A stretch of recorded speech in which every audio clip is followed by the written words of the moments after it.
historic moment because this is not a dialogue between minor figures on the African intellectual landscape, not of the past decade or generation, but of the past century, not of the past century, but this is a dialogue between African intellectuals who are giants in their own right since our forced departure from our home.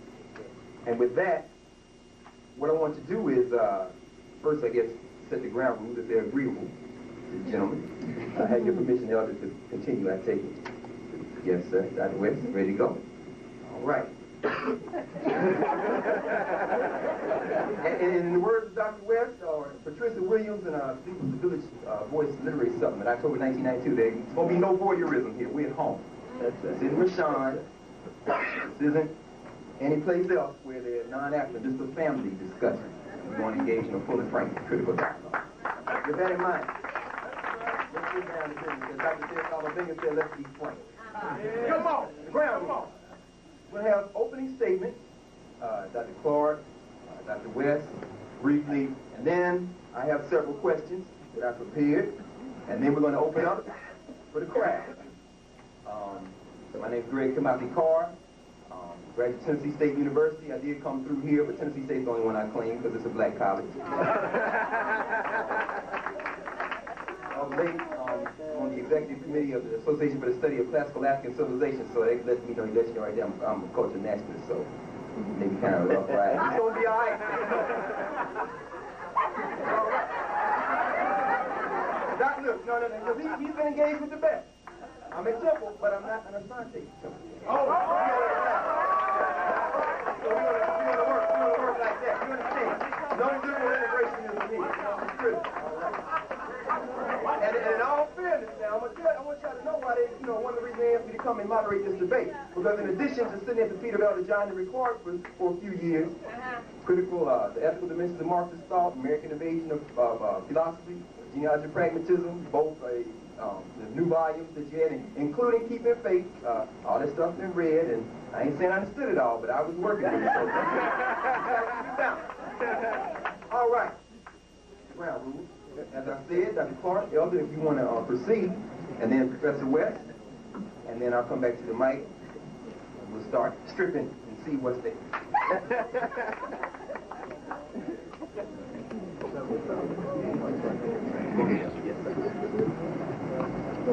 Just so Professor West will know what I said in addressing myself to the subject, who speaks for Africa in the New World Order, I talked away from the subject in order to get to the subject, because no one speaks for Africa in the New World Order, and there has been a conscious effort to make sure that Africa has no voice in the new power arrangement of the world. I dealt with the why of it all, and to deal with the why of it all, I had to deal with the power temperament of Europe, starting with the Punic Wars, and when Europe had an opportunity to share the power and the trade of the Mediterranean, and expressed its temperament and wanting to take it all. That's right. This idea of wanting to take it all in the European temperament has not changed in over 2,000 years. That's right. Today, the power arrangement in the world is an arrangement by which Europe would dominate the major resources of the world. And I explained the progression from the Roman domination in North Africa to the Roman killing early Christians, to the Roman adopting Christianity for political reasons. And I explained that the Europeans adopted Christianity for political reasons, And he still holds on to it for political reasons. That's right. Spiritually, Christianity never touched his soul at all because he could not afford to live by it with the present power arrangement. That after he had disgraced himself with the mismanagement of this religion, a camel boy began to trouble. This camel boy asked for reform. And had he gotten reform, there would have been a new religious arrangement in the world based on reform.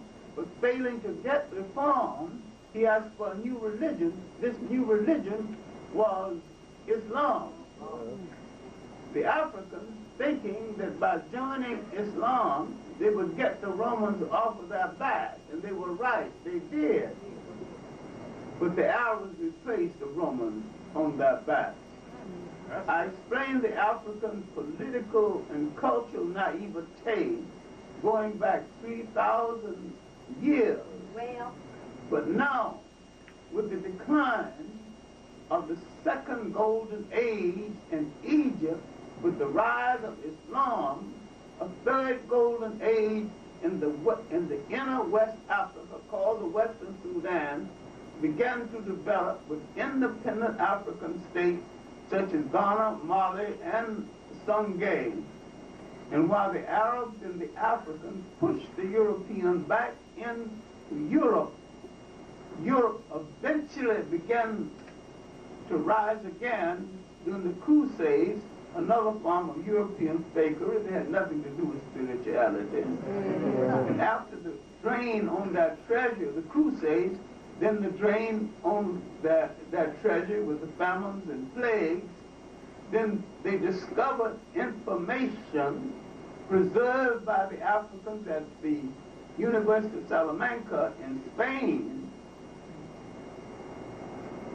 And they discovered longitude and latitude again and learned how to put ships at sea again. And once they put ships at sea again, they searched for spices and sweets of Asia, but discovered Africa en route and started the slave trade.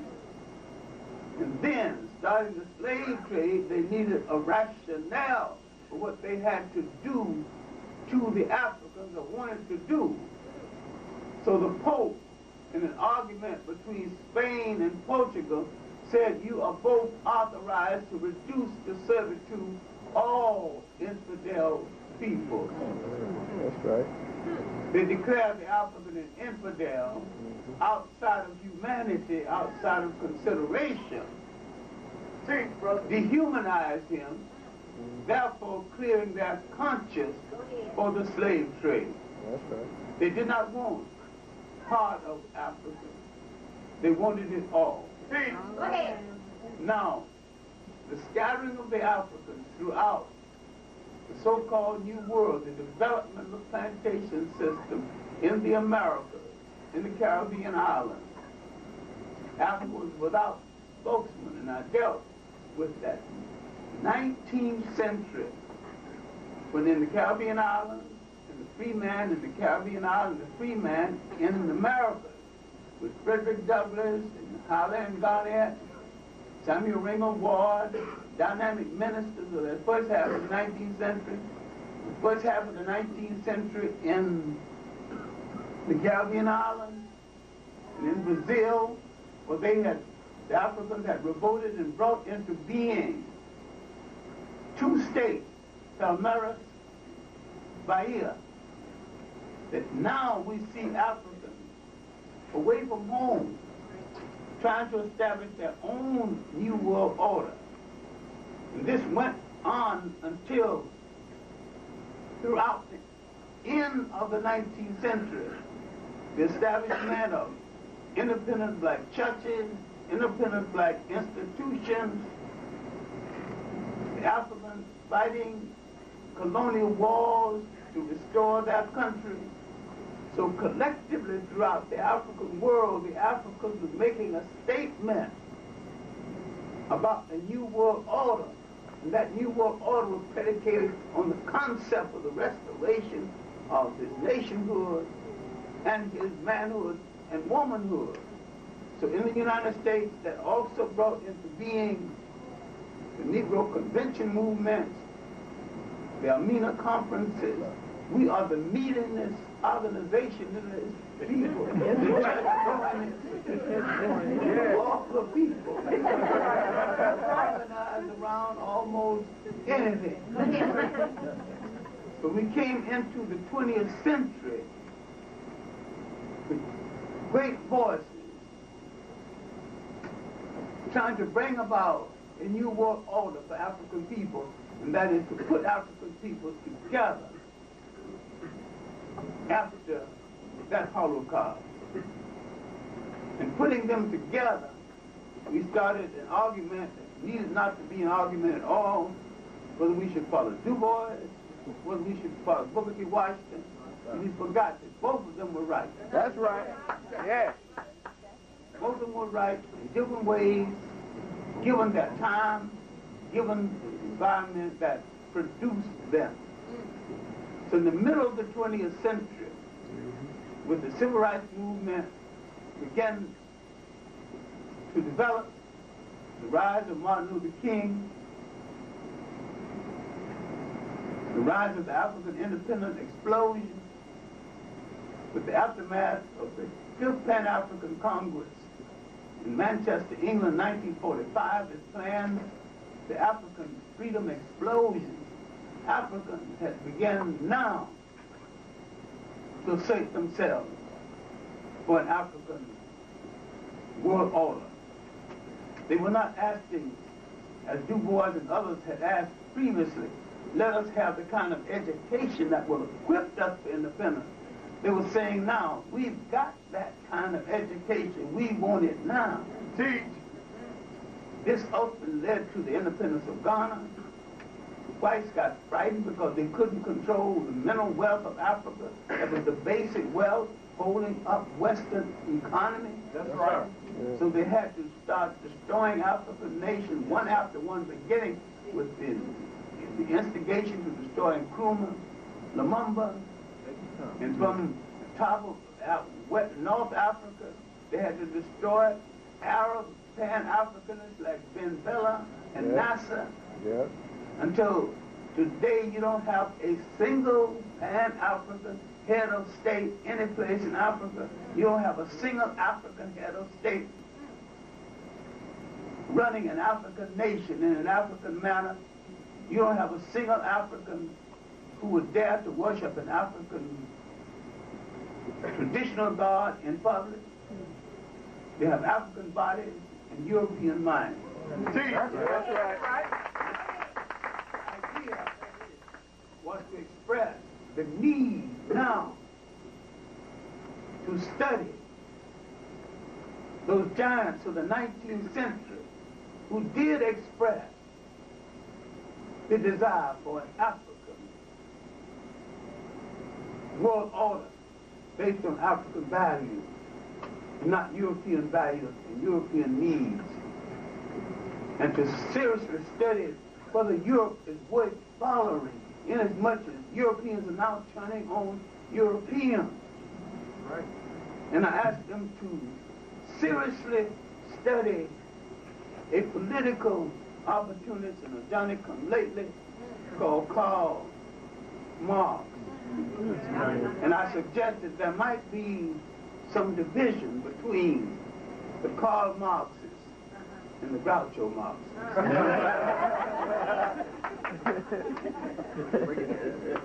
There's nothing that no one has ever planned our destiny, and any people who think another people will plan their road to power are fools. Yes, sir. That's right. Because no one has a vested interest in planning the liberation of another people if by being liberated they gain control of the wealth-producing resources of their country that they, other people, formerly control. This, in essence, is what I was trying to get across. That freedom is something you take with your own hands. Teach, brother. You control it That's right. with your own hands. That's right, brother. You do not leave to other people or alliance. That's right. You first make an alliance with yourself.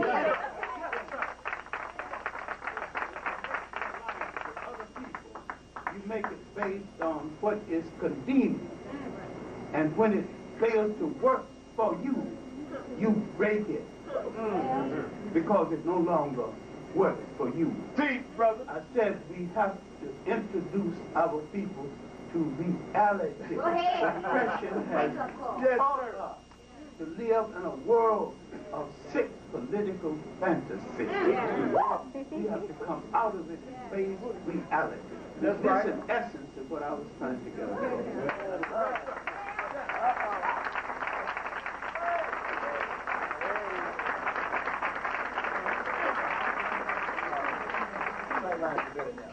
I just wanted to say before you begin that since this is a family meeting, and I know you come up from the church tradition, but you know, it's all in love. All right? No, I'm serious. I mean, because you may have misinterpreted earlier. Yeah, no. This is a love thing. I see the love, though, brother. I'm serious about it. That's true. But let me first say that I would just like to thank those who had the vision and determination to bring all of us together, because it is an honor to be in the presence of Professor John Henrik Clarke. I would not be sitting here if it was not for John Henrik Clarke. He has been a long distance runner in the struggle for peace. He has a fundamental commitment to the life of the mind and fuses it to the struggle for freedom of African people. And I've been reading John Henrik Clarke in Freedom Ways in the 1940s. And his book on Malcolm X and the text on Marcus Garvey. I still read him in the City Sun, which is a black newspaper in Brooklyn, on Africa and the New World Order. And of course, he recalls the wonderful time we had in Columbia when we sat at his feet. We had a citywide seminar. You remember that, Professor Clarke? Yeah. I was then an assistant professor, 23 years old, sitting at the feet of Professor John Henrik Clarke at Columbia University. He would come cross town to teach at night at Columbia. And the dialogue that we had, the engagements that we had was very, very real. So I just want to say that it's a blessing to be in his presence and to know, in fact, that we have such firm shoulders upon which to stand as he indeed slowly passes the baton, not to one person, but to each and every one of us to empower ourselves intellectually, spiritually, politically, and so forth. Like each and every one of you, I could sit here and listen to him all day and all night. His encyclopedic mind is one that's able to not just put forward facts, but most importantly, to put forward a global framework, that sense of history that I was suggesting briefly this afternoon. It's true, most of my own work has tended to focus on a particular slice of the human history. Professor Clarke talks about the grand scope of human history going back to the beginning of the human adventure in the Nile Valley. That takes tremendous interdisciplinary work and discipline. I tend to be much more limited. I talk primarily about the modern period. That is to say, the period in which black folk began to get caught up within the whirlwind of white supremacy. And I talked this afternoon about white supremacy itself being a construct put forward within the age of Europe, and the degree to which the Atlantic slave trade sits at the very center of that age, 1492 to 1945. The attempt of those nations between the Ural Mountains and the Atlantic Ocean to shape the world in their own image. The attempt to Europeanize the whole globe, not just Africa, but Asia as well, Indian brothers and sisters, Indochina, Latin America as well. The breakthroughs in military technology and oceanic transportation and nation-state consolidation, all as a part of ensuring a particular part of the world as the imperial center, the metropole, as it were, and hence imperialism and colonialism linked to white supremacy and the subjugation of peoples of color being so fundamental for this period. So that my scope is much, much more limited than that of Professor Clarke's. Secondly, I tend to highlight the decolonization process, so that, for example, Professor Clarke can talk about the various rises of Europe and the various rises of Africa, going back to the great ancient African civilizations, and then the decolonization process in the forms of resistance for independence from European colonialism, especially culminating in the 1950s and 60s. But again, I would want to argue we must think globally. That is to say, when we talk about decolonization, we're not just talking about Africa, we're talking about India 1947 and China 1949, and a whole host of other efforts of other brothers and sisters around the world responding to Europeanization of the world.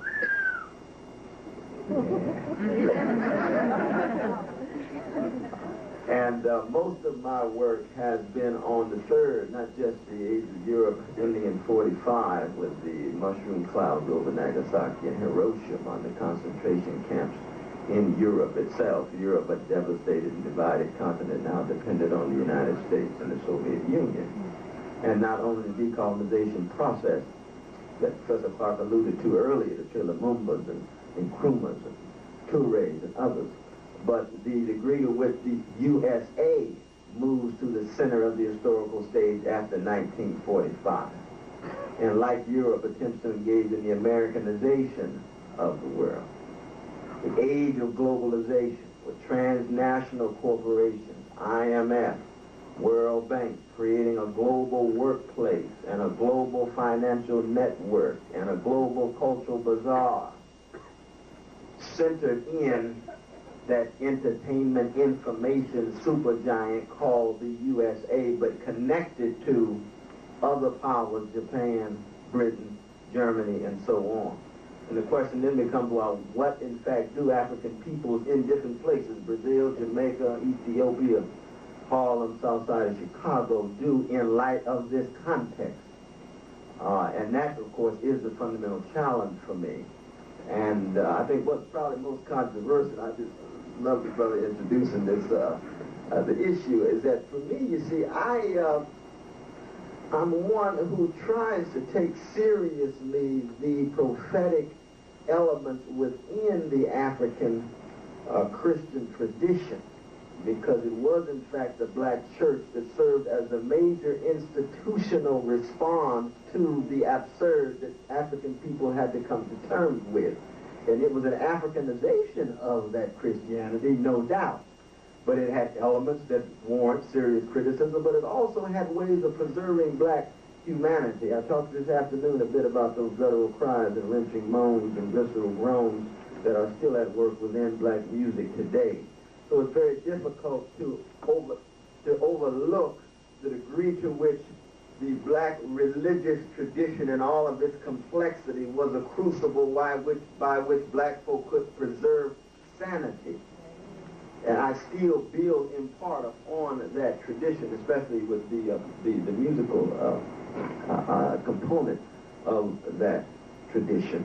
And at the same time, I talk seriously about radical democracy. And I think it's probably here where I have my fascinating exchanges with my cultural nationalist brothers and sisters and black nationalist brothers and sisters. Because there's a sense in which, for me, coming out of the black Christian tradition that tries to keep hold of the humanity of other folk, that I want to ensure that we do not in any way mirror the kind of hatred and bigotry that has been directed at us, even as we attempt to come up with effective strategies for struggle. I agree with Professor Clarke when he says that we can't engage in milquetoast alliances with other folk without coming together and having strength when one goes into an alliance. That's one of the reasons why the summit was so very important, and you all know the crucial role that Professor Henrik Clarke played in Chicago in the summit that Ben Chavis and Ms. Louis Farrakhan and a host of others were a part of, attempting to ensure that there's a black strength so that we can treat each other with respect and take each other seriously even as we disagree, because we're trying to keep the focus on the suffering of people of African descent. It's just, for me, my radical democratic project is one that argues that in the age of globalization, we are ultimately going to have to coalesce with other folk who don't look like us if we're going to alleviate that deep suffering. But that's under a certain set of conditions, not to be manipulated or played on, but to feel as if the powers at the present time, corporate elites, bank elites with their political elites, cannot be broke with folk by themselves, based solely on color. That's why Brazil, links between Brazil, South Africa, I'm going to South Africa tomorrow, I'm going home to Ethiopia on Monday, can't wait. The links between Brazil, South Africa, Ethiopia, these are fundamental. But it's going to be alliances that are both African people as well as non-African people. Let me stop there because I know we want dialogue and I want to hear as much as I can from Professor Clarke as well. All right, thanks, Professor Clarke.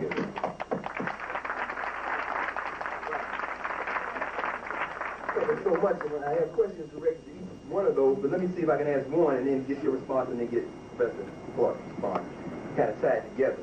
This is a question I've been asking myself for a long time after engaged your work.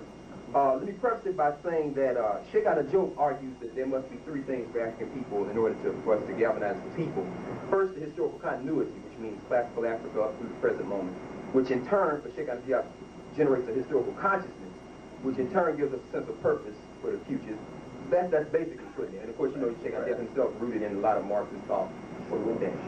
With that in mind, you have talked about your location as prophetic black Christian, a radical Democrat, and working with in the best of those traditions.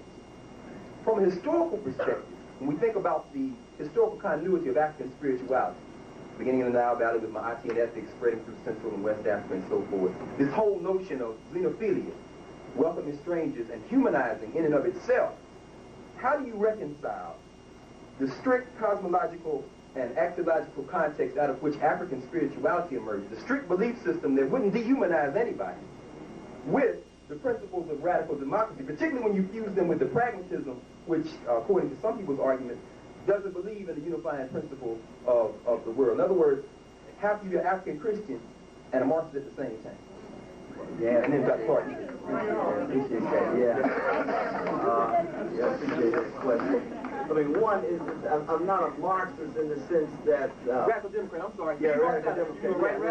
I mean, I think Professor Clarke is right that Marx is a particular extension of the European Enlightenment that has no sense of the depth of spirituality. You see, it's impossible for me to grow up in the Black Baptist Church as Holy Ghost Baptist and not have appreciation of the depth and complexity of spirituality. Yes, sir. Yes, sir. Marx himself didn't understand that, but that's his deficiency. What he did highlight is the concentration of wealth within monopolies and oligopolies. He's right about that. What he did highlight was during the age of Europeanization, the global system would be unable to produce enough quality jobs with a living wage such that everyday people would have to deal with mass unemployment and underemployment. All you got to do is look at chocolate cities to see that. So those are insights that anyone who is involved in struggle for freedom would appropriate. I learned that from Professor John Henry Clarke, right in Freedom Way. He's been deeply conversant with the Marxist tradition, but always from an African-centered perspective. So he's appropriating the insights that relate to African suffering. I agree wholeheartedly. The difference is this, though, you see, that I am very suspicious of the language that talks about African X and African Y. It's too monolithic. It's too much of a generalization. That Africa itself is such a diverse place, 4 times the size of America. Rich history. All kinds of different streams and strands, all of them not agreeing. We could highlight certain similarities, but the vast diversity and variety of African cultures is such that when I hear something like African spirituality or African values or African zeal, I say, well, yes and no.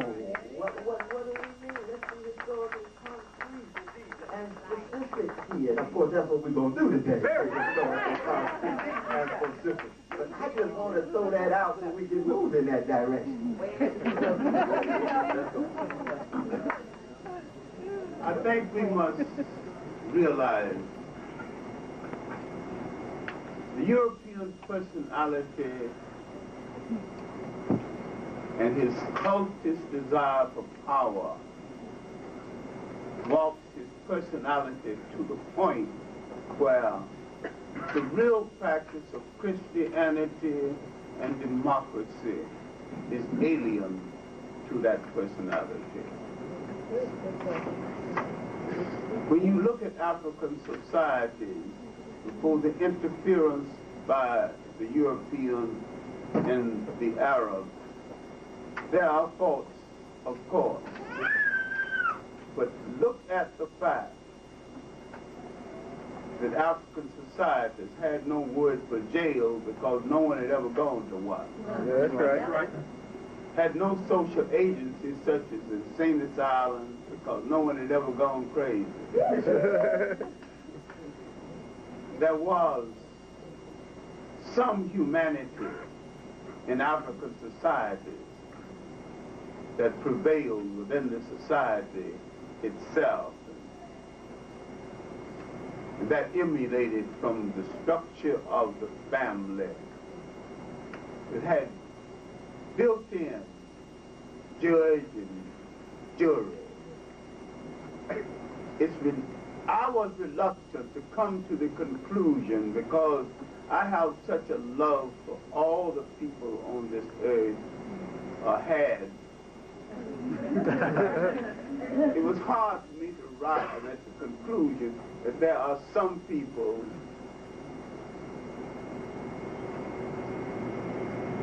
who are evil and not going to ever change. That's right. That's right. I have met some white people as good as people need to be. And I don't think we should waste our time thinking we got to fight every single white person on the face of the earth, because some of them are frightened and some of them are exploited too. I think all exploited people should come together and do their exploiter in.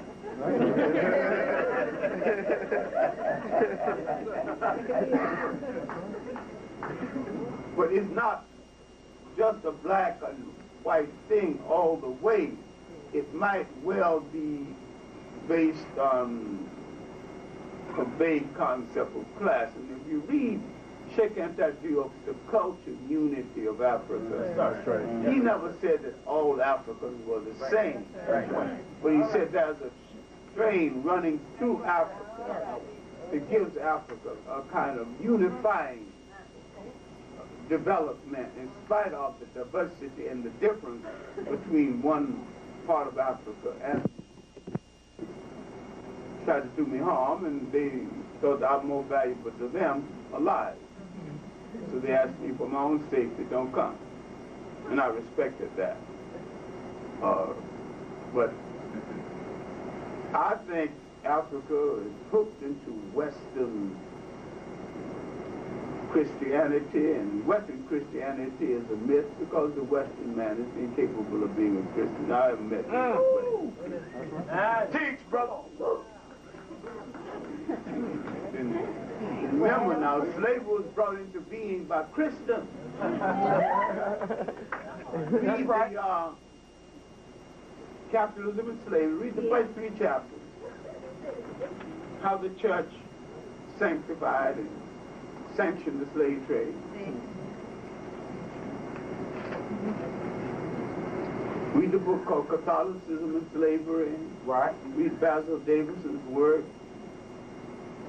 Black Mother, the Slave Trade, and if you forgive the modesty. Read my book, Christopher Columbus and the African Holocaust. And I have another book, Slavery and the Slave Trade, that I'm revising. I've probably done 4 books on slavery. Professor Clarke, can I ask a question? Yeah. Yeah, I appreciate that. More respect, you know, brother, seriously. One is, you would agree that there were some prophetic Christians who played a role in resisting modern slavery? Yes, some. But some of the abolitionists were hustling on our misery including especially the British abolitionists. I think Clarke was real, but Wilberforce was a phony. some of the others. I agree to some. Right, but John Brown was for real. John Brown was for real, but I don't know why even you would neglect Shields Green and John Brown's black lieutenants. Yeah, yeah. In favor of some minor characters that did not play any major role in the John Brown affair at Harper's Ferry. Shields Green left Douglas, and That's right. so I think I joined the old man. That's right. But how would you define your relationship to what I'm calling radical democracy? Because there's a sense in which I'm building on elements of your earlier work, and I want to know now, later, how you define your sophisticated Pan-African view of the world with radical democracy. But that kept me in trouble all the time because I had a 50-year direct relationship to the American Communist Party. Right, right. I would not let them take away my African partiality, my nationalism, and I would not let them stop me from criticizing them for their contradictions. Until finally they drove me out of the association of the party. I was never a member of the party, and yet I was closer related than many members and had more confidential information than most members, but I was never actually a member of the party. Briefly, I was a member of the Young Communist League on the Lower East Side, but I read more and did more work and defended the right of the party to exist, and traveled in Russia several times, and I think the experiment in communism deserves a fair chance to exist. I think the Russians made a mess out of it and turned to capitalism. And Russia, in spite of its pretended fight against imperialism, Russia was an imperial nation, but its empire was in Europe, mostly. 40% of Russia is Oriental, and most of them are Muslim, and didn't plan to change. It was stupid to declare a nation atheistic, officially an atheist nation. Now, I think all organized religion, male chauvinist murder cults. That's right.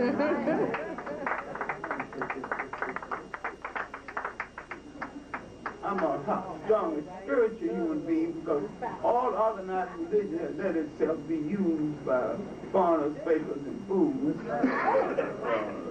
to enslave people.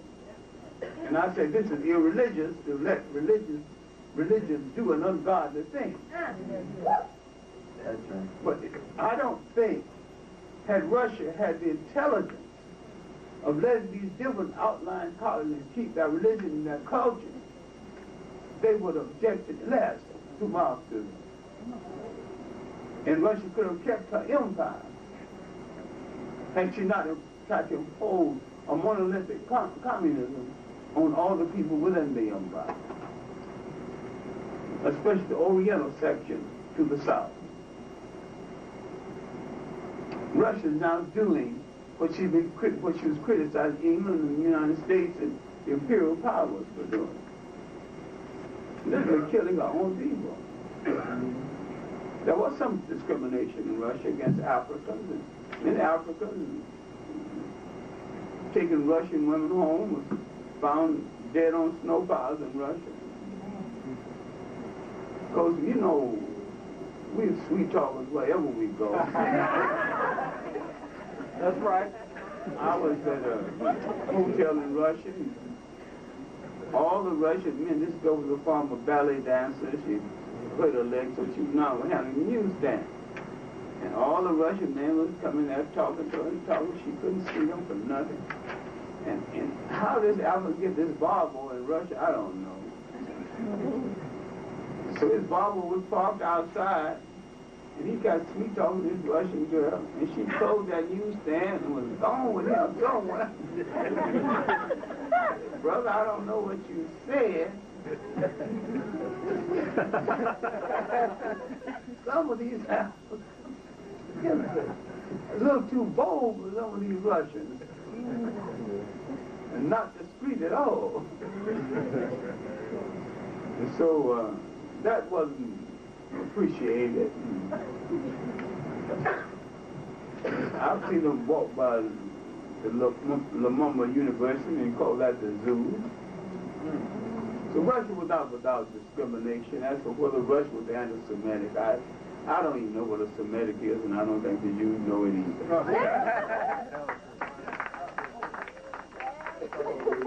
You know what y'all want to talk about? You know a lot of folks who call themselves Jews. But let me ask this question now, because I think it's an important point in relation, especially to the young people here, that there's a sense in which the road that Professor John Henrik Clarke has traveled has been one of profound intellectual engagement with traditions like Marxism, communism, critiques of capitalism, radical democracies, exchanges with Paul Robeson and Du Bois and others. And why do I say that?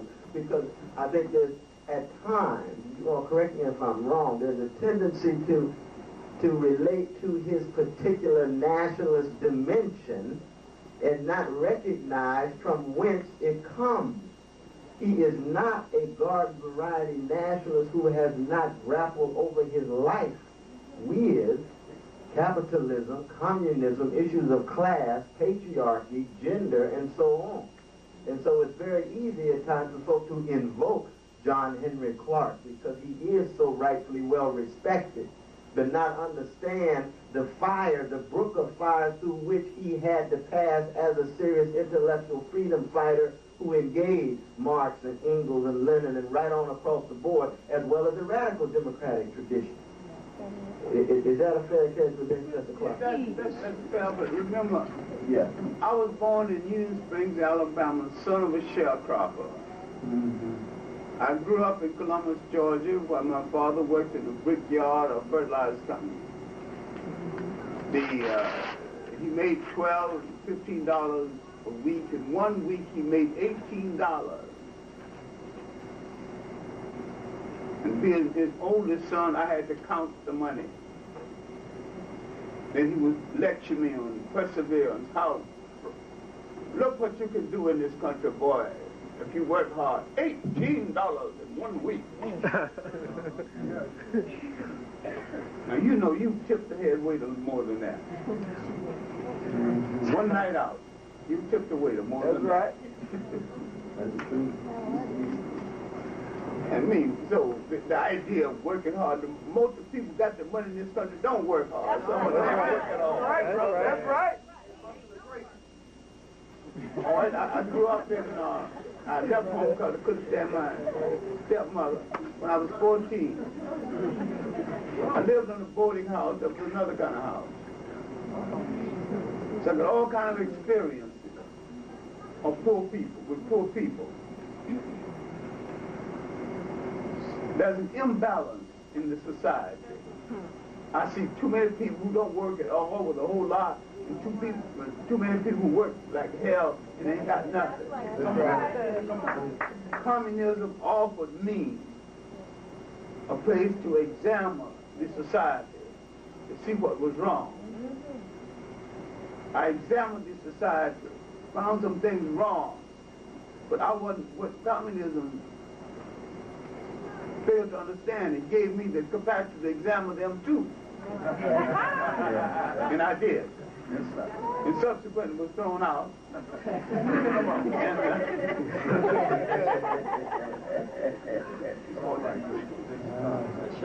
But I'm a nationalist, and I'm unapologetic about it. I've associated with all kinds of people, and I've loved all kinds of people, and I've appreciated the help of all kinds of people. But first and foremost and above all things, I'm devoted to the ultimate liberation of my own people. Chief, brother! Chief, brother! That's right. And that raises a question of peoplehood versus nationhood. Because you see, I believe that people of African descent are distinct people and an extension of African people. And one can believe in distinct peoplehood and not infer that what follows from that is nationhood talk. But look, you wouldn't say that to an Israeli. I do that, brother. No way.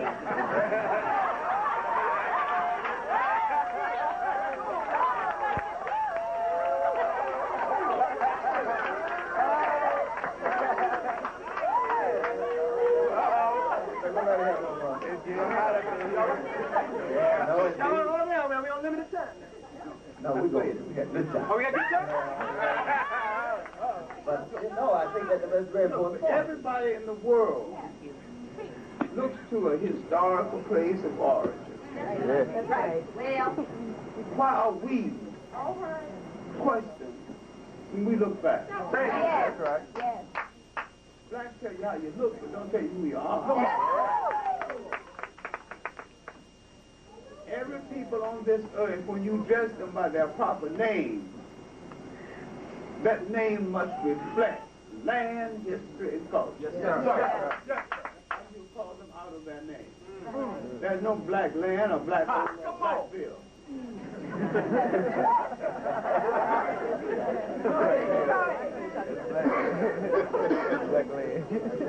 That's a color designation, it's not a land designation.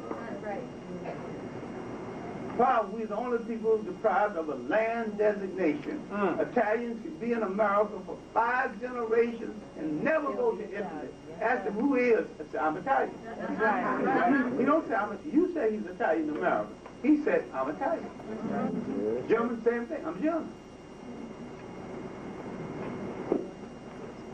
And yet we are shy of saying, I'm an Arab. I've been here quite a while, but I'm in exile, but I'm an Arab. Go ahead. See, I don't think nothing wrong with calling ourselves African. And one, you see, Germany didn't have a Germany until 1870, didn't have Italy until 1867. So those folks who came from Sicily, for example, they got to Boston, they said they were Italian, they said they were Sicilian, because there's no such thing as Italy before that time. That these are shifting constructs. These Sicilians who are mixed black. Right. That's right. That's right. That's what started the mafia. The lighter skinned one was discriminating against the darker skinned one. And so they started an organization to protect themselves. We need to do the same.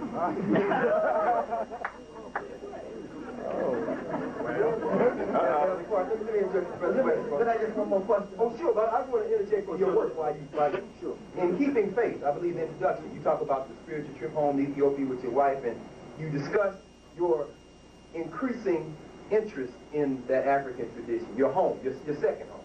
Right. You also discuss your increasing distress at the thought of the possibilities of transforming the hedonistic culture, this is a quote, and market-driven society of America, of this country, and your possible openness to one day shifting terrain to your home in Ethiopia. I remember reading Horace Caton's Long Old Road, where he talks about being a correspondent at the UN, and a brother from Ghana was there, and he said, I feel sorry for you, black Americans. He said, why? He said, because if we succeed in our struggle in Ghana, we'll have a nation. But if you succeed in your struggle, you will disappear. You become an American. With that in mind, my question to you, which I think is in the context of the discussion, what is your vision or dream for the ultimate goal and destinations of Africa away from home in the United States around the diaspora? And what are the lessons that you see as invaluable that we should have learned from being away from home for the time being? And then we can continue. Yeah. There's a whole lot on the table. Definitely. I want to begin though where Professor Clarke began, namely being the son of a sharecropper. We're talking about material poverty, and one of the problems, major problems, that African peoples have had when we first arrived in this hemisphere is too much poverty, not enough self-love. The issue of the material poverty and material deprivation cannot be talked about unless you talk about the global distribution of wealth and resources, which takes us right back again to transnational cooperation. Now, the issue of self-love is something else. That's a psychic, spiritual issue that relates to being stolen from Africa.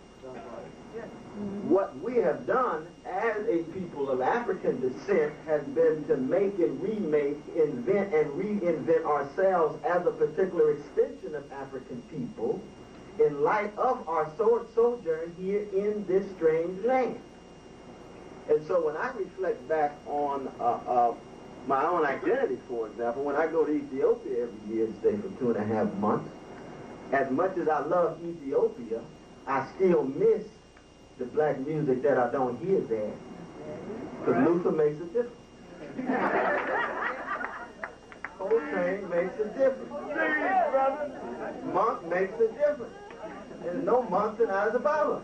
They got levels of genius expressed in Amharic and Oromo and Tigrian music, but it ain't Coltrane. Now what's going on here? These black people, or these African people, have done something quite unique. This is what I mean by distinct black peoplehood. I'm not talking about nation yet. We can argue about moving from peoplehood to nation. But the same sharecroppers who helped produce this towering figure, you think about that. Right? The same father who he talked about making $18 a week producing this giant. He had to make a contribution at the level of his spirit, and it was more than likely in a church, but we can ask Professor Clarke whether that's the truth or not. It was in some communal bonding that took place that transmitted some kind of value to empower him to look at a communist tradition to bring critique to bear on white supremacy and so forth. That is African peoples in the New World movement. That's an extension of. It's not discontinuous with, because we're still dealing with the quest for self-love and self-regard and so forth and so on in light of the white supremacy coming at us, but we did do something new and novel, based on something old and ancient. And it's that dialectic between the two that I'm caught between. That's why I'm going back and forth from artist to America, back and forth, back and forth.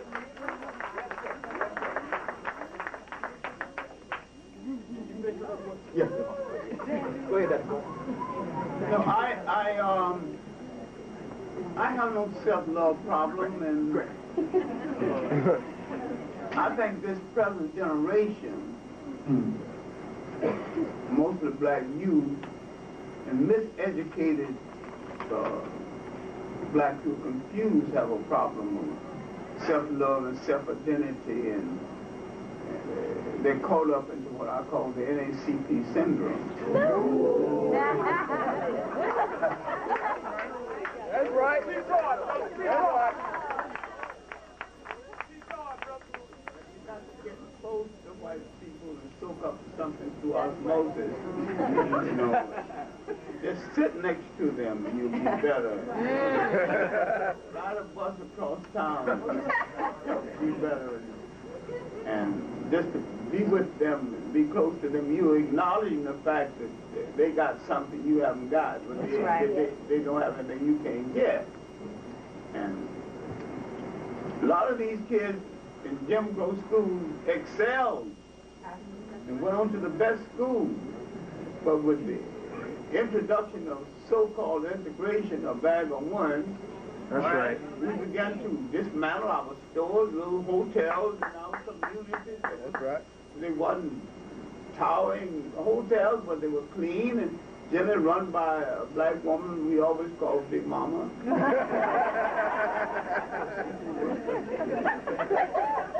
top Duke Ellington and Cap Calloway, who couldn't stay in a white hotel, stayed in those little black hotels. And these sisters could put a dish before you to make other people apologize for thinking they could cook. We didn't have to lose all of this for so-called integration.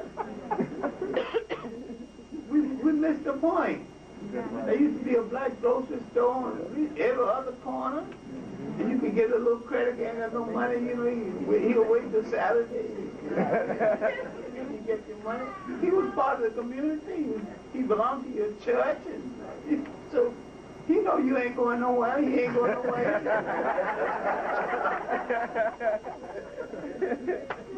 So the teacher, you see, the teacher was a gift in the community.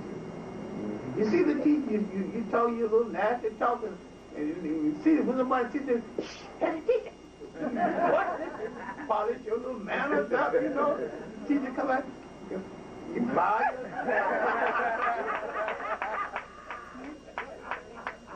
Now you don't show that respect to teachers anymore. Right. The teacher, you dare not. The teacher can go home, she can spank your behind, and go home, and you get another one right in front of her. So if she spanks you, you hope she'll keep quiet. So you wouldn't get a second one at home. And you obeyed too,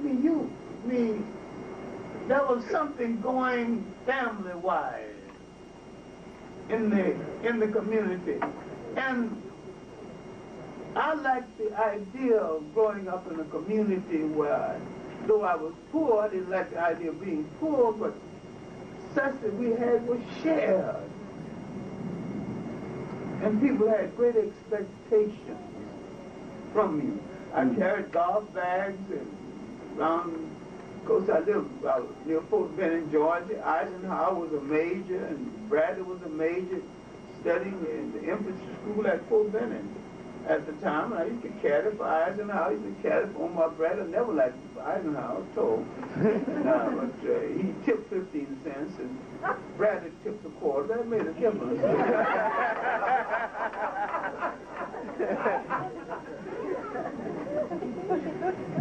Lord Collins was the youngest post commander in the Army at the time. And he didn't tip anything, but that didn't bother us because his daughter was married to the bakery officer. And she told the girls in the bakery, when the caddies come to the bakery, give them twice. So cinnamon buns was 4 for a nickel. So we can go there with a nickel and get 8 cinnamon buns. And we sell 2 for a nickel. To the guys who didn't have a nickel. So when they made money, they paid back. You know, we did our little loan sharking.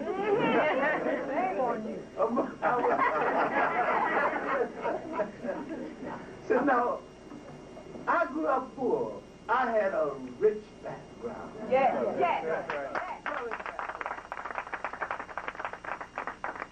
Lots of hugs and kisses, and because I have such a brilliant memory, anytime they wanted somebody to recite something in church and they wanted it done well and wanted it done in a hurry, sometime within a 3-day period, and learn all those lines, they called on me and I'd have it ready. And my father would, you know, he'd bring me in to recite, and I never forget it now, but I'd stand there and recite my little verse.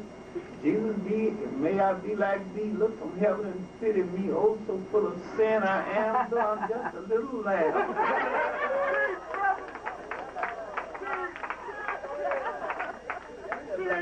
I'm talking about.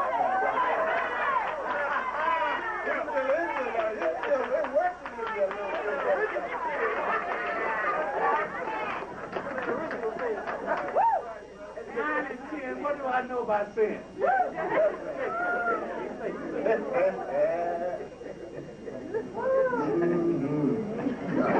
That's that river that Vincent Hardy's talking about. That's right. Just flowing on the unconscious level.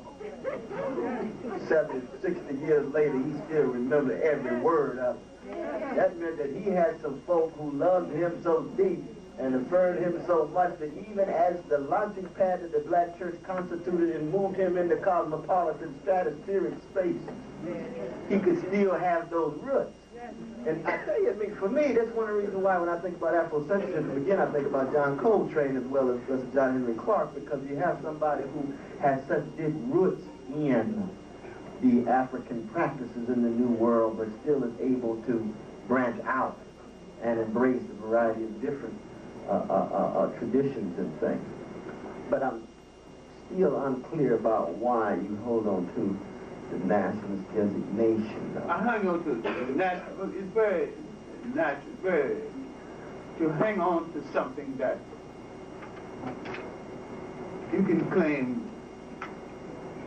Europeans have taken away even our right to claim land, to say something is mine, to say that this is something I love and this is something I gravitate toward. And nobody calls Europeans in any words for loving the country of their birth, loving the people who gave them birth.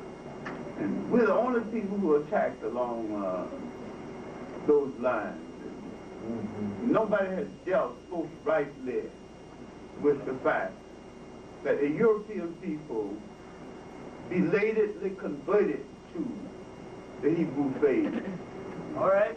Are making claims totally unrelated to them. 19th century, you will see Douglas, the radical ministers, you know how they got at Samuel Ringo Ward, the Caribbean free man who make contact with the African American free man. Of course, there's an element in it, but I think the element is somewhat exaggerated. It was never so widespread that it would stop our movement in its tracks. That realism might have started much later. And this might be what we're dealing with right now.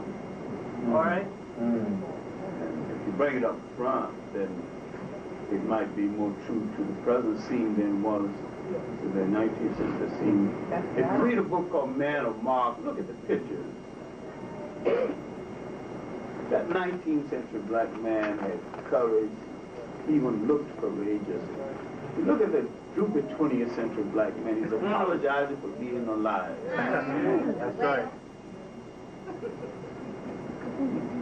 I walk part of the way with the definition of nihilism, but if you place it in its proper context, and if you place it in the context of right now where our children, instead of pursuing a career, now killing each other and taking dope, and if you bring it up front, then I would say partially yes.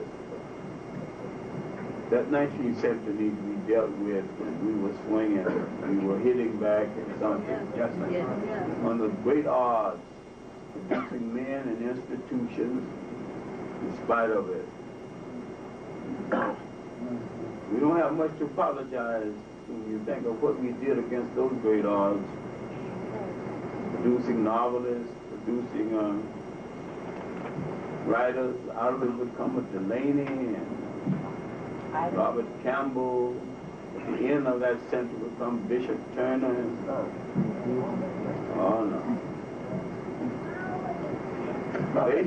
Face your emphasis some other place, but don't place it back there.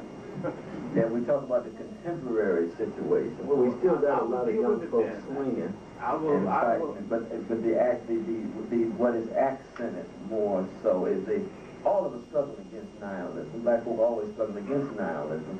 But the question is what is coming at one, and the market culture is much more devastating for the contemporary generation. They still fighting back, even if they got to use the market, hip-hop culture, rap music, and so forth. They can use the market as a way of fighting the market, become businessmen in order to bring critique to bear on the white supremacy in business. The problem is that they haven't hit the male supremacy as hard as they have the white supremacy, so we see the misogyny still working. We see the homophobia still working. But I would agree with Professor Clarke that it has to be historically contextualized. And the reason why I simply introduced the term had to do with the contemporary situation in which we see escalating levels of death and disease and destruction that's ravaging certain pockets. And yet that same 19th tradition of strong black men and women coming forward, I think it's still at work among the younger generation. I think the younger generation actually going to probably surprise us in terms of the new waves of social motion that they're going to produce in the next 5 years or so. But that's my hope. That's my hope. Let me just register one deep philosophical point in relation to what Professor Clarke said earlier, though, about evil. Because I really do believe that there's profound potential of evil in each and every one of us. And to that degree, it thoroughly cuts across civilization, time and space and race and class and gender. And it's precisely because of that that I don't give up on folk. That is to say, I don't give up on folk who, even though it looks as if they're involved in a thoroughly devilish behavior. I don't make a political program on it, but I don't give up on them. And this is true even in regard to certain cultural nationalism. You see that?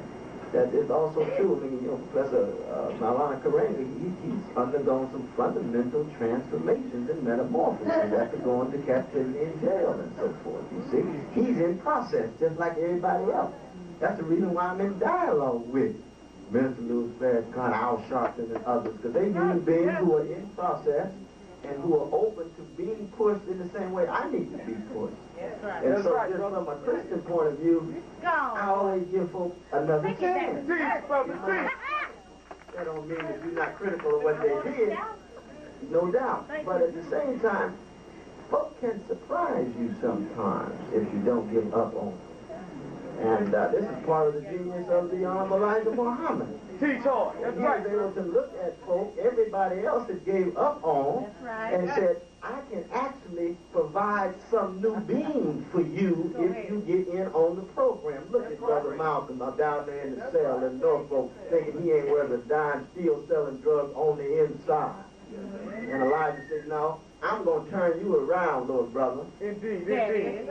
Redemption ain't going to Malcolm, in process.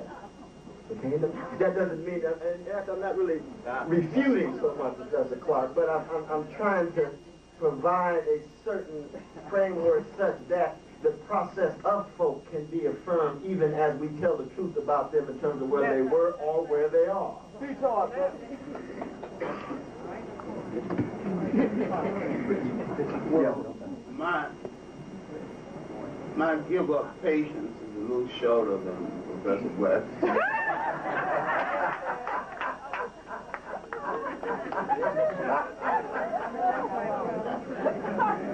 I mean, I've already given them a chance, and I don't see much in them except another hustle.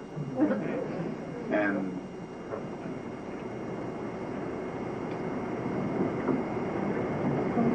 Lana Karinga, what he went to jail for doing, needs to be explained. He went to jail for mutilating black women. And the women he mutilated were dark complected. The women in his harem, he has a harem, light complected, almost white.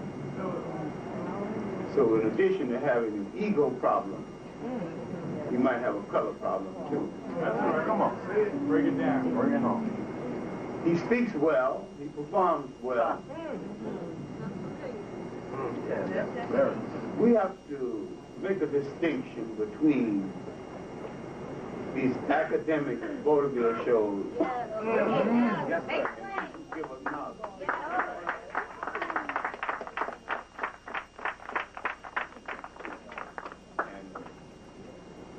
We cannot accept the performance as fighting our liberation. We can enjoy a performance, but don't think it moves you forward. It helps the bank account of the performance.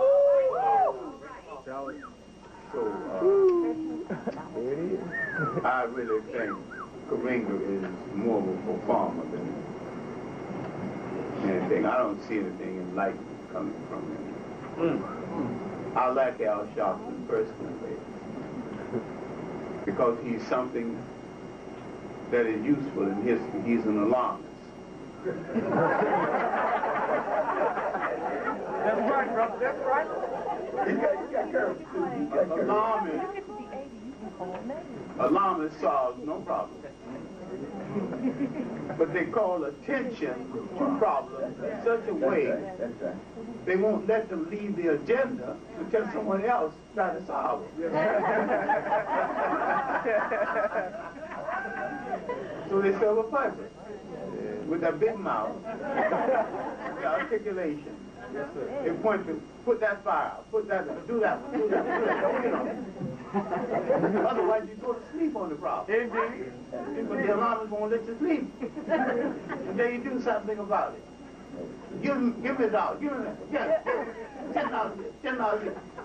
So you don't feel good unless you make some kind of contribution to that little cause. Well, it's kind of a Baptist con game, but I guess the word Well, Baptist, I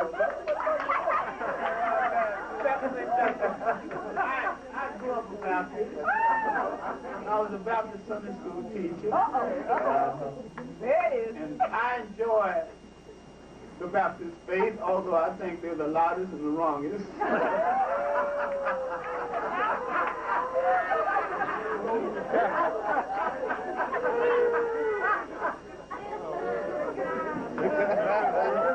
It was Baptists who founded Pentecostalism in Susan Street in Los Angeles. They can make a joyful noise too. I go home to Georgia. Well, I grew up in Columbus. I go to different my relatives' churches. And last time I went to a church where a Baptist minister was imitating a Baptist minister. He do a little hollering around the pulpit. And he turned around and said, "Did you hear me, church?" He ain't said nothing to hear. Do I have a witness? Witness for what? But I can tell you one thing about the Baptists. They are not dull. Interesting people. Your people. We're looking at one of the legatees of that Baptist tradition right here. Not dull at all. But I can tell you one thing. They can sing. That's right. They can sing. See, can we keep on that track in terms of discussion of the things that have made African people survive, persevere? Many of the cultural things that both of them have been talking about. Instead of like a, I don't want to say dichotomous kind of exclusion of one tradition for the sake of the other, we want to keep the African tradition that's in this country. It seems that the agreement is clear. That where the disagreement may come in, I mean, we're all trying to figure that out at this point, but I want to ask a question framed in the context of perhaps Burma Ani and her work, Yurugu, also let's be on. In terms of the cultural location of African people and their strive, our sense of agency, our sense to survive, our hope,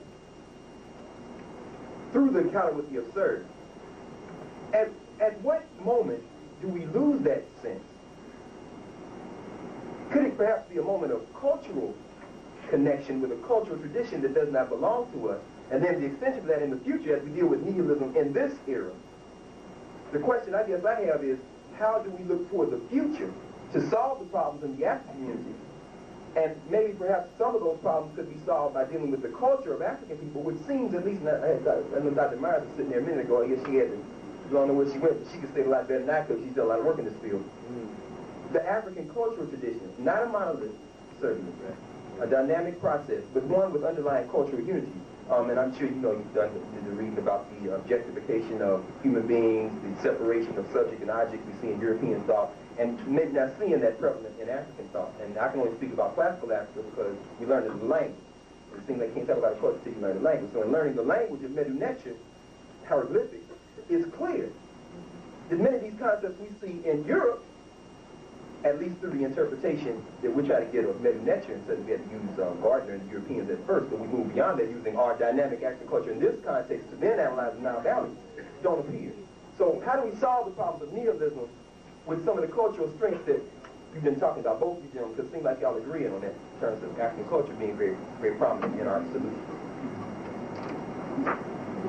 You want to go first, Professor Clarke?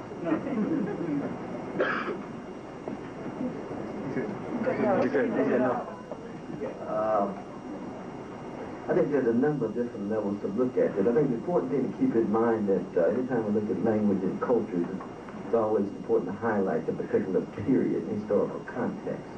And again, you see, what is distinctive about Africans in the New World is that we had to make ourselves based on our African heritage under modern conditions. The modern conditions have to do with marketplaces in which labor is sold as commodities. It has to do with nation states and ideologies, modern ideologies like nationalism. It has to do with bureaucracies and impersonal rules and regulations that govern behavior based on various elites vis-a-vis those who work in those bureaucracies. All these take on distinctively modern forms. That's one reason why when we talk about jazz, jazz is a thoroughly modern form. It is an African response of making new Africans under modern conditions with European instruments, but Africans playing them. Something distinct, you see. And so the languages that we go back to, those are under very different conditions. We can still build on those. And that's the real challenge. Because I do believe, this is where I agree with both Professor Clarke as well as Professor Sante and others, that the African heritage is a fundamental component of New World Africans accepting their humanity and not feeling as if it's something they have to prove to others. Yes, indeed. As soon as you think you have to prove it to others, you're accepting white supremacist terrain upon which you define yourself. It is a losing battle. Because you already defined the terrain to be a losing one. But at the same time, that definition will take place for young people, the latter part of the 20th century, which is postmodern now, the globalization that we talked about before. And it's no accident that young black people have done what? They have created a hip-hop culture, which is a response to the disintegration and decomposition of the black family and black community, so young people will socialize and acculturate themselves by building on the linguistic virtuosity as well as the musical tradition of the past. And they do it by means of what? The most postmodern high-tech technology. Right? They might go back to a Sly or a James Brown or Isley Brother in terms of the rhythm. Right. That's my generation. It would be nice if the younger generation had an Isley Brother. Right. They don't have one. It'd be nice if they had a George Clinton. They don't have one. It'd be nice if they had a Sly. They don't have geniuses like that. Babyface is a genius, but he ain't no Sly. All right, Prince is a genius, but he ain't no Curtis Mayfield. What they lost was this. As the black community and black family underwent disintegration, yes, sir, the networks of apprenticeship that had sustained high levels of musicianship and craftsmanship in the subculture of black musicians also began to decline. And so you ended up with these brilliant little brothers and sisters with very little exposure to music, going to machines, going back to a tradition, but still creating something new. But hip-hop is brand new. That's tremendous breakthrough, but it's under conditions of a decline of apprenticeship for musicianship. It's no accident you got a Wynton Marsalis who is backward looking because he looks at the decline of musicianship and says, we got to go back to the genius, Louis himself. That's a conservative move.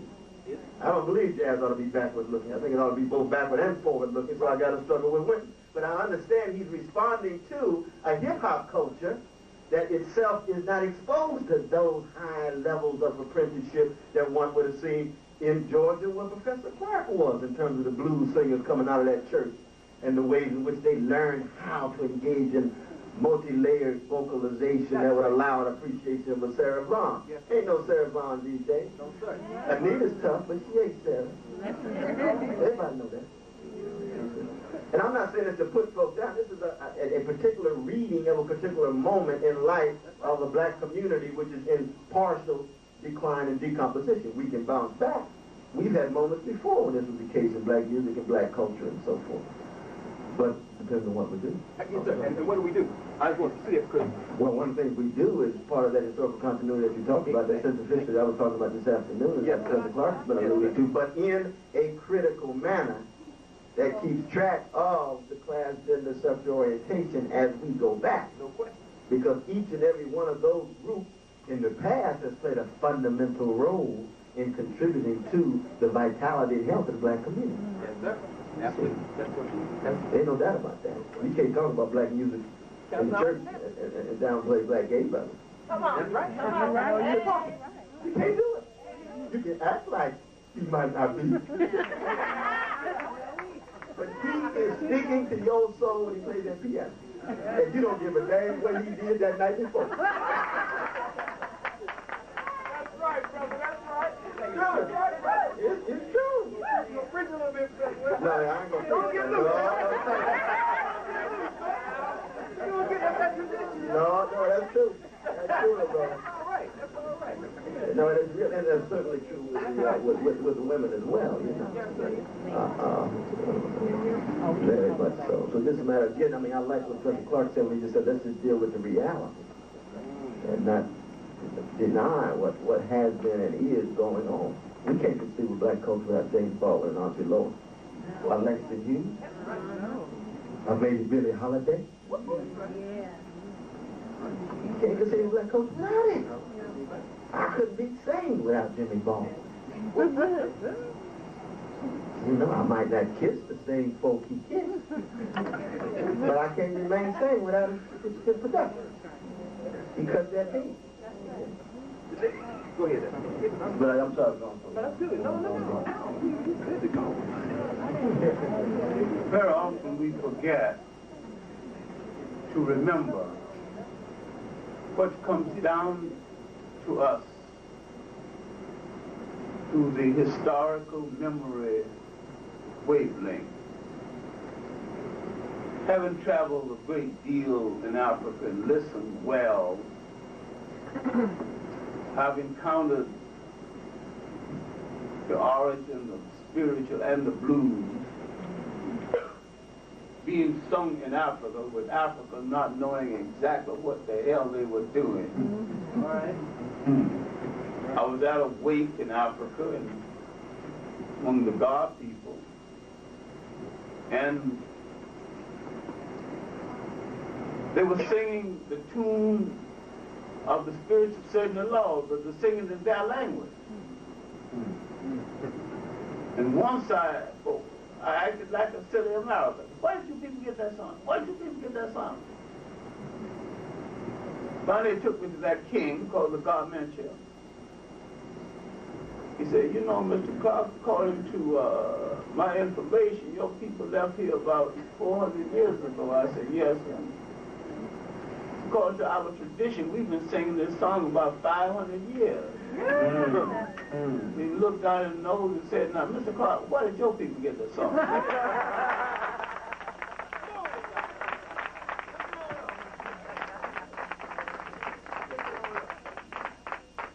After that, I just listened and tried to understand. I've seen African riverboat captains passing each other, and they would raise a hymn. One would say one verse, one would say the other verse. I've seen men flying in the field in Alabama do the same thing. One they were doing it in an African language, the other one was doing it in an English language that was forced on it. Years later in Chicago,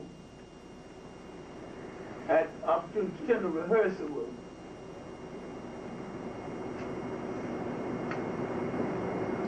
a great blind singer, Ray. And I said that, you know one thing, why they call you the genius, that wine in your singing, that particular flavor That's the whale, those slave ships coming down through ancestral memory, down through the years, reasserting itself. He shook his head and said, where did this crazy cat come from? I wish I could see him. What I was saying didn't mean a damn thing to him.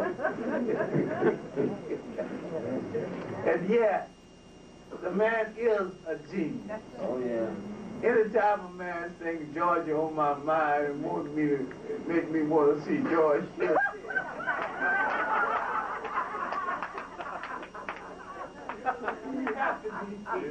Oh, the hell I caught it,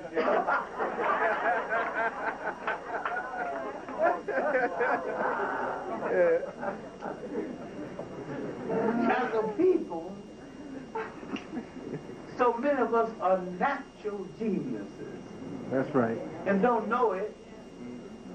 And so many of us who know it don't know how to declare that to the geniuses. How to preserve the geniuses. Some of the geniuses drank themselves to death. And some of them say yes to every temptation. And if you think if you can say yes to every temptation, why not try an easier thing? Drink up all the water in the sea. It's an impossibility.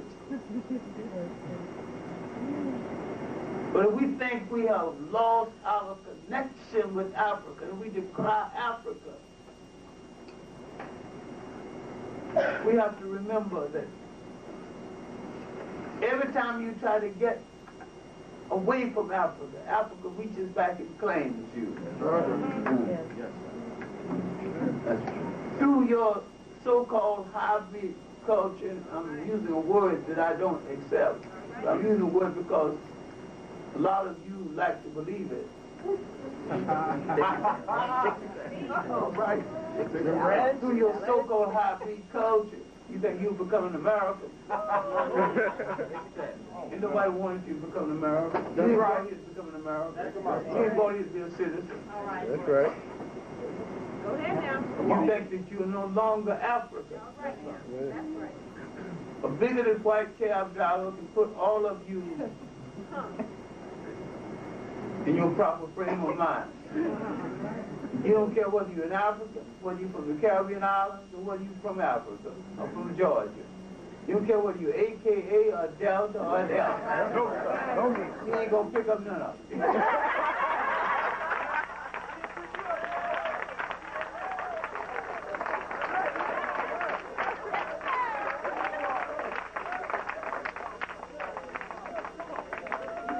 Pan-Africanism.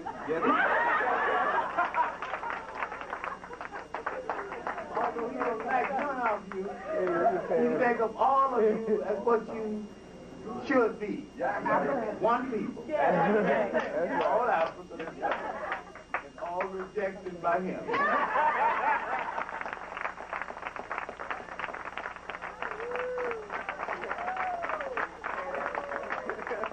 We have never made culture into a weapon. That's right. That's right. And we have a great cultural weapon that we have not used. We don't have to subdue any people. We don't have to enslave any people. Faith has given us a great opportunity because we are not a minority.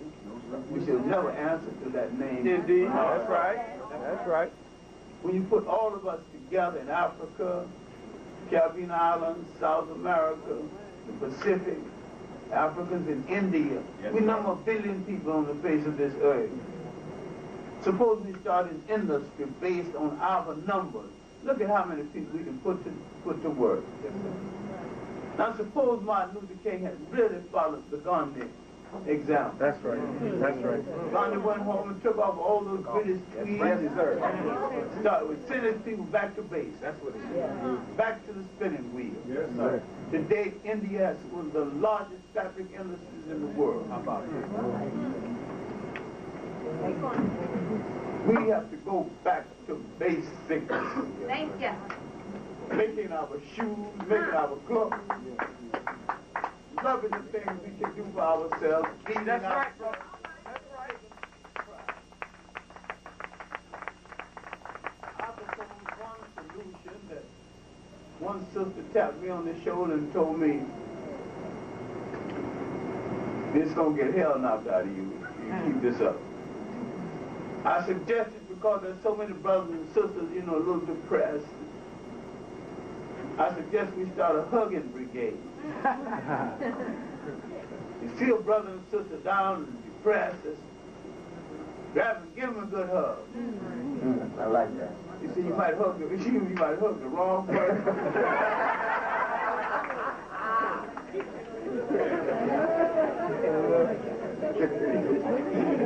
You might draw back your arm and find it eat that.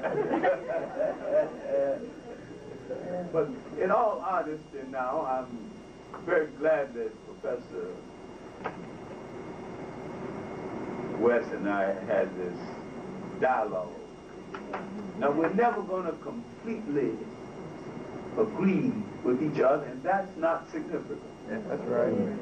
It's significant that we understand in a fight for the survival of a people, we're in the same fight. Definitely.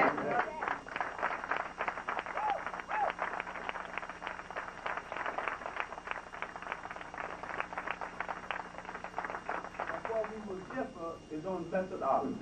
Yeah. Du Bois and Booker T. Washington had a difference of opinion mainly on methodology. They were not enemies. That's right. If you want to find Booker T. Washington's real enemy, that was William Monroe Clarke. We're so anxious to referee a fight.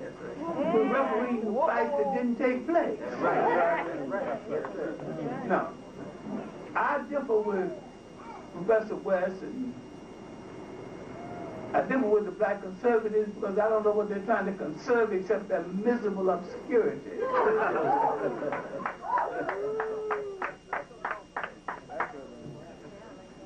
But he has a lot of energy we can use, a lot of intellectual hardware we can use. And if you hang out with us long enough, yes, sir. We're going to bring him around.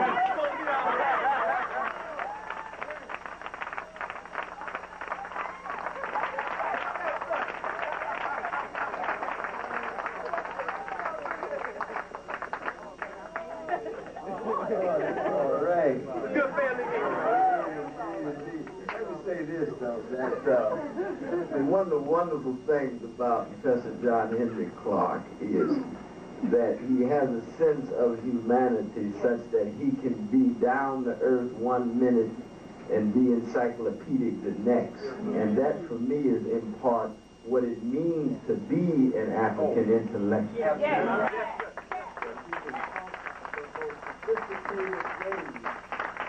Still have a passion to communicate with so-called everyday brothers and sisters. That's right, brother. I was talking about Sly Stone this afternoon, Professor Clarke, in terms of everyday people. One of the geniuses of black music is you can listen to a countdown or Giant Steps of a Coltrane, which is the most sophisticated playing on an instrument in the history of the world, but you can be every day and appreciate it. Now, how did Coltrane do that? We don't know, but we know one thing. It had something to do with what Professor Clarke had done. Coltrane used to go to sleep with a horn in his mouth and wake up blowing. That's discipline. That's hard work. And you don't sit and have an encyclopedic mind and still a sense of being down to earth without tremendous sacrifice, discipline, work, and that's what represented Professor John Henrik Clarke. That's in part why he's an example for so many black. Very, very much so. He's absolutely right about the disagreement. That black folk are always going to have some disagreement.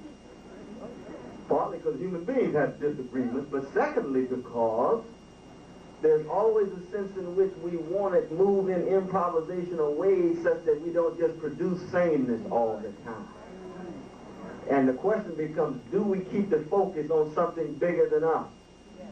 Because the freedom movement was in place before Professor Clarke and myself came along. We just decided we wanted to be a part of it in our own way, and it's going to be around long after we are gone. We talking about something much bigger and grander than us. And it's true that I find it hard to envision ever giving up on my own Christian faith and on my own radical democracy. I'm conservatism, but radical democracy. But I see such genuine overlap with nationalists who keep the focus where it belongs, on black suffrage. That's the starting point. That's what I love about black nationalists of all stripes, even as we struggle with gender and class and sexual orientation and so on. And last but not least, I hope that we don't overlook the degree to which just getting to know one another on a personal basis that serves as a way of respecting one another is noted. Because a lot of times through the press, through the mainstream electronic and print media, we often feel as if we have to communicate that way rather than sit down and break bread with one another and get to know one another. Now, we didn't have to do that with Professor Clarke and myself because I told you I stood at his feet in 1975. That's 20 years ago. 20 years ago when he was leading the seminar with Charles Hamilton and a whole host of others there at Columbia. But especially for the young people, the people you think you disagree with and have different ideological orientations and struggling over black womanism and so forth, just sit down and get to know one another. And you find that there's a whole slew of possibilities of overlap. Because in the end, I think Professor Clarke is absolutely right, that if reactionary forces completely take over and quarantine us all, we all going under together anyway. And on the other hand, if we're able to triumph, we all going to celebrate together. That's right, brother. See? And that's what keeping one's eye on the prize is all about for me. So I want to thank you all here at Ohio State University, and I pay homage to this giant, this towering figure, this genius that he is, Professor John Henrik Clarke.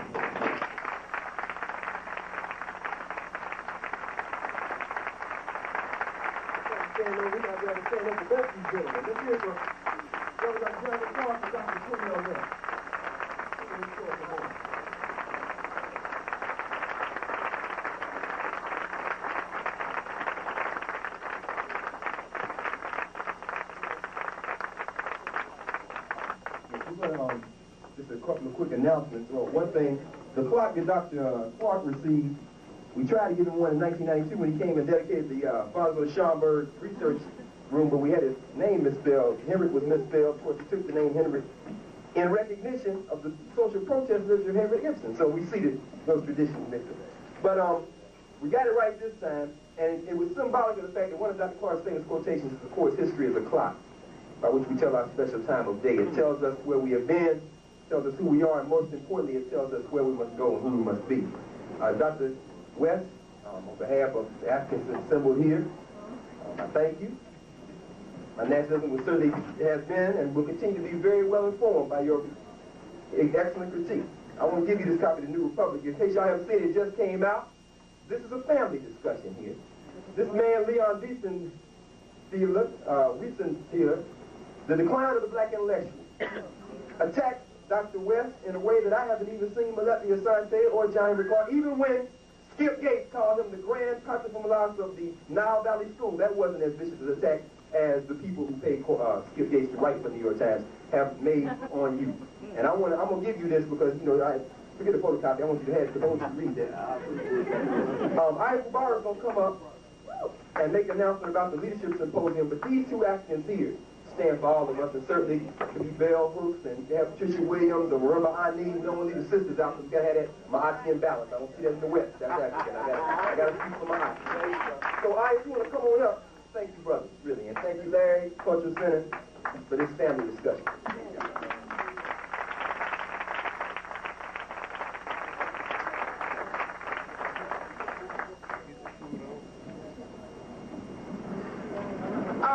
Just wanted to remind to you about the African American Leadership Symposium tomorrow. Some of the presentations, okay. Some of the presentations by our speakers tomorrow, I'm just going to give you the titles real quickly, and we're not going to tell you what time they're going to speak. So you have to come and experience everything. But some of the titles here, we have Declarations of Independence on Protest, Community, and the Roots of Selling Out. We have Challenges of Leadership in the 20th Century. We have Instructions to Young Scribes, how to go about fighting for our liberation now. So if you're really about, if we're all really about scholarship, but I see for some of us, this dialogue got too deep and we packed our bags and left. If we're really about scholarship, we need to come here tomorrow between 9:30 and 5 p.m. and let's just really talk about things, and we can go more into depth if we need to about the things that our brothers have talked about today. So see you tomorrow in here at 9:30. We're getting ready to have a reception. Okay, you want to announce the march ball? Hurry up. You gotta get ready to. I just want you to announce the Office of African American Student Services. Remember, Bajo is tomorrow night. Starts at 9 p.m. It's $8 at the door. That's $8 for 2 people. Any 2 people is $8. $5 single. It's going to be food and dancing, and Shalomba's going to be the DJ. See you there. Okay, thank you so much. We want to thank the people that made it possible, so everybody knows about the tapes. We will not be selling any tapes, whether they be audio or video. Tapes will be here at the Hale Center, in which you can always come and view them. But we will not be selling any tapes.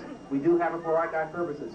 We also want to thank all the people that made this possible, with SAAMR, thanks, OBSA, Western Center for the Arts, the OSU Department of Black Studies, University Honors Center, Residence Hall Advisory Council, the Office of Minority Affairs, Office of Research, Office of Academic Affairs, Department of Black Studies, College of Humanities, Center for African Studies, the Graduate School, Action, and the Frank W. Black Culture Center. And that will conclude our program. And there is food in the Elijah Pierce Gallery to your right. Thank you so much for coming.